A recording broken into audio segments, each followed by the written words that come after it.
কষ্ট করে পরীক্ষার জন্য প্রিপারেশন নিলেন আপনি কয়েক মাস, কিন্তু ফলাফল যখন ভালো হয় তখন একটা আনন্দ আছে না নাই? সারাদিন রোজা রাখলেন রমজানে, কি কষ্ট, তৃষ্ণায় গলা ফেটে যায়, কিন্তু ইফতারির সময় যখন রুহ আফজা শরবতটা খাই কেমন লাগে? একটা আনন্দ আছে না নাই?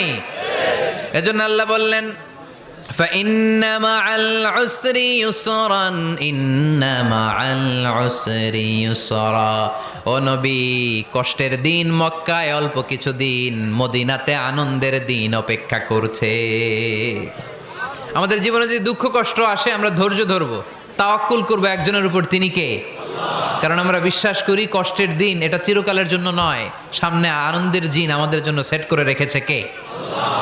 তাহলে আমরা সূরাতুল ইনশিরাহ থেকে 3টা নেয়ামতের বর্ণনা শুনলাম, বিশ্বনবীকে কি সান্ত্বনা দেয়া হলো সেটা শুনলাম। এবার 2টা গাইডলাইন শুনে তাফসীর আমরা